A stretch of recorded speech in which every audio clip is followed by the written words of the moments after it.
अमीर और गरीब बहन की कहानी। भाग 1। बचपन की यादें। एक समय की बात है। एक छोटे से गांव में 3 बहनें रहती थी, राधा, गीता और सुनीता। राधा और गीता जुड़वा थी और सुनीता उनकी छोटी बहन थी। तीनों बहनें एक गरीब परिवार में पैदा हुई थी। उनके माता पिता खेतिहर मजदूर थे और दिन-रात मेहनत करके अपनी बेटियों का पालन पोषण करते थे। राधा और गीता की शक्लें एक दूसरे से बहुत मिलती थीं, लेकिन उनकी आदतें और स्वभाव बिल्कुल अलग थे। राधा शांत और समझदार थी, जबकि गीता चंचल और जिद्दी स्वभाव की थी। सुनीता सबसे छोटी होने के कारण सबकी लाडली थी। वह बहुत समझदार और मेहनती थी और अपनी बड़ी बहनों की बहुत इज्जत करती थी। वक्त के साथ तीनों बहनें बड़ी होने लगीं।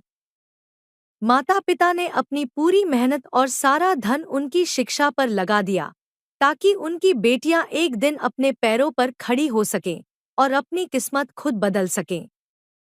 राधा और गीता, जो बड़ी बहनें थीं, ने गांव के स्कूल से अपनी पढ़ाई पूरी की और अच्छे अंकों के साथ बोर्ड परीक्षा पास की।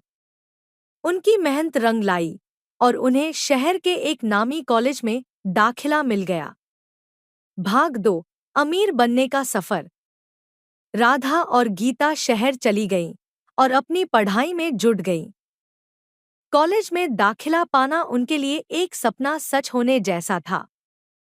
दोनों बहनों ने कड़ी मेहनत की और पढ़ाई में बहुत अच्छा प्रदर्शन किया। कॉलेज के अंतिम वर्ष में राधा और गीता को एक बड़ी कंपनी में इंटर्नशिप करने का मौका मिला। राधा ने अपने ईमानदार स्वभाव और कठिन परिश्रम के कारण जल्द ही कंपनी के उच्च अधिकारियों का ध्यान आकर्षित कर लिया। उसने अपने प्रोजेक्ट्स में बहुत अच्छा प्रदर्शन किया, जिससे उसे वहीं पर स्थायी नौकरी मिल गई। कुछ ही वर्षों में राधा अपनी कड़ी मेहनत और ईमानदारी के बल पर कंपनी में एक उच्च पद पर पहुंच गई। दूसरी ओर गीता की किस्मत भी अच्छी थी। उसने अपने अच्छे प्रेजेंटेशन और सामाजिक कौशल के कारण एक मल्टीनेशनल कंपनी में नौकरी पा ली। गीता का व्यक्तित्व ऐसा था कि लोग उसकी ओर आकर्षित हो जाते थे। उसने भी अपनी मेहनत से कंपनी में बहुत जल्दी तरक्की की। शहर की चकाचौंध और उच्च जीवन स्तर ने दोनों बहनों को बदल दिया। वे जल्दी ही अमीर बन गईं और शहर में एक बड़ा सा घर खरीद लिया। उनका जीवन अब पूरी तरह बदल चुका था। वे महंगे कपड़े पहनती, बड़ी-बड़ी पार्टियों में जाती और अपनी नई जिंदगी का भरपूर आनंद लेती। भाग 3। सुनीता का संघर्ष। इस बीच छोटी बहन सुनीता गांव में ही रह गई थी। जब उसकी बड़ी बहनें शहर चली गईं, तो सुनीता ने अपनी पढ़ाई के साथ-साथ घर का काम भी संभाला। माता-पिता की तबीयत भी खराब रहने लगी थी, जिसके कारण सुनीता को ही घर की पूरी जिम्मेदारी उठानी पड़ी। सुनीता ने गांव के ही स्कूल से पढ़ाई की और अच्छे अंकों से परीक्षा पास की, लेकिन आर्थिक तंगी के कारण वह आगे की पढ़ाई के लिए शहर नहीं जा सकी। उसने गांव में ही रहकर सिलाई कढ़ाई का काम शुरू कर दिया और उसी से अपने घर का खर्च चलाने लगी। सुनीता बहुत मेहनती थी और उसने अपने हालातों से हार नहीं मानी। वह अपने माता पिता की सेवा करती और साथ ही अपनी सिलाई का काम भी करती। गांव के लोग उसकी मेहनत और समर्पण की बहुत सराहना करते। भाग 4। समय का फेर। कुछ समय बाद राधा और गीता शहर में अपनी जिंदगी में इतनी व्यस्त हो गई कि उन्होंने गांव और अपने परिवार से संपर्क कम कर दिया। वे अपनी अमीरी और सुख सुविधाओं में खो गईं और अपने पुराने दिनों को भूल गईं। एक दिन गांव से खबर आई कि उनके माता-पिता की तबीयत बहुत खराब है।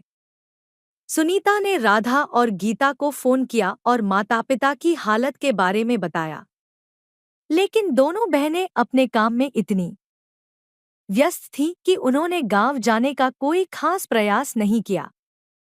उन्होंने पैसे भेजने का वादा किया, लेकिन अपने माता पिता को देखने गाँव नहीं गई।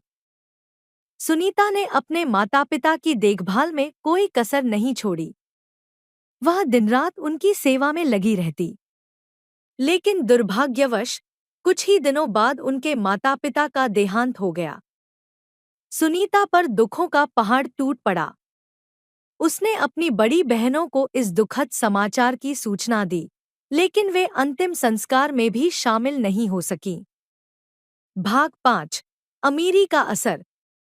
समय बीतता गया और राधा और गीता अपने अपने करियर में और भी ऊंचाइयों तक पहुंच गईं। लेकिन अमीरी ने उनके दिलों को कठोर बना दिया था। वे अब केवल अपने बारे में सोचती थी और अपने गांव और अपनी छोटी बहन सुनीता को भूल चुकी थी।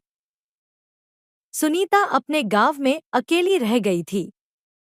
उसने अपने माता-पिता के निधन के बाद भी अपने संघर्ष को जारी रखा। उसने अपनी छोटी सी सिलाई की दुकान को बढ़ाने की कोशिश की और गांव के बच्चों को सिलाई और कढ़ाई सिखाने लगी। वह अपने छोटे से जीवन में खुश रहने की कोशिश करती, लेकिन कहीं न कहीं उसे अपनी बहनों की कमी खलती थी। भाग 6। वास्तविकता का सामना। एक दिन शहर में राधा और गीता के जीवन में एक बड़ा मोड़ आया। जिस कंपनी में राधा काम करती थी, वह अचानक घाटे में आ गई और उसे अपनी नौकरी से हाथ धोना पड़ा। गीता की कंपनी में भी कुछ गड़बड़ियां हो गई और उसे भी अपनी नौकरी छोड़नी पड़ी। अचानक अमीरी की चकाचौंध में रहने वाली दोनों बहनों को अपनी असली हालत का एहसास हुआ। उनके पास बहुत सारे पैसे थे, लेकिन अब उनके पास कोई नौकरी नहीं थी और न ही कोई स्थायी आमदनी का स्रोत। धीरे धीरे उनका बैंक बैलेंस भी कम होने लगा और वे अपनी बड़ी बड़ी जरूरतों को पूरा करने में असमर्थ होने लगी। उनकी हालत देखकर उनके दोस्तों ने भी उनसे दूरी बना ली। अब उन्हें समझ आने लगा कि उनकी असली संपत्ति पैसा नहीं, बल्कि उनके रिश्ते और उनके अपने लोग थे, जिन्हें उन्होंने पीछे छोड़ दिया था। भाग 7। गांव की वापसी।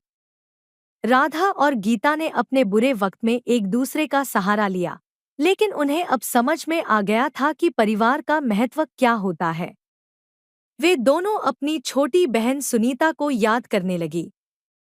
उन्हें एहसास हुआ कि जब उनके पास सब कुछ था, तब उन्होंने अपनी छोटी बहन और माता-पिता को कितना अनदेखा किया था। आखिरकार उन्होंने गांव वापस जाने का फैसला किया। उन्होंने सोचा कि वे अपनी छोटी बहन सुनीता से माफी मांगेंगी और अपने रिश्ते को फिर से जोड़ने की कोशिश करेंगी। जब वे गांव पहुंची, तो उन्होंने देखा कि सुनीता अपने छोटे से घर के बाहर बैठी थी। वह बहुत ही साधारण कपड़ों में थी, लेकिन उसके चेहरे पर शांति और संतोष का भाव था। राधा और गीता को देखकर सुनीता चौंक गई, लेकिन फिर वह मुस्कुराई और अपनी बहनों का स्वागत किया। भाग 8। पछतावे का एहसास। राधा और गीता ने सुनीता को गले लगाया और रोते हुए उससे माफी मांगी। उन्होंने कहा, सुनीता, हमें माफ कर दो। हमने अपनी अमीरी में तुम्हें और माँ पापा को भूलकर बहुत बड़ी गलती की। हमें अब समझ में आया है कि असली खुशी पैसे में नहीं, बल्कि अपने अपनों के साथ होने में है। सुनीता ने अपनी बहनों को गले लगाते हुए कहा, दीदी, आप दोनों का मेरे पास आना ही मेरे लिए सबसे बड़ी खुशी है। मैंने कभी आपसे शिकायत नहीं की, क्योंकि मैं जानती थी कि एक दिन आप दोनों को अपनी गलती का एहसास होगा। भाग 9। नए सिरे से शुरुआत। उस दिन के बाद राधा और गीता ने अपने जीवन को नए सिरे से शुरू करने का फैसला किया। उन्होंने गांव में ही रहने और अपनी छोटी बहन के साथ मिलकर काम करने का निश्चय किया। उन्होंने अपनी बचत का उपयोग करके गांव में एक छोटी सी स्कूल खोली, जहां वे बच्चों को पढ़ाने लगी। तीनों बहनें अब साथ में रहती, काम करती और एक दूसरे का ख्याल रखती। उन्होंने अपने रिश्ते की ताकत को पहचाना और समझा कि असली खुशी और संतुष्टि पैसे और भौतिक सुख सुविधाओं में नहीं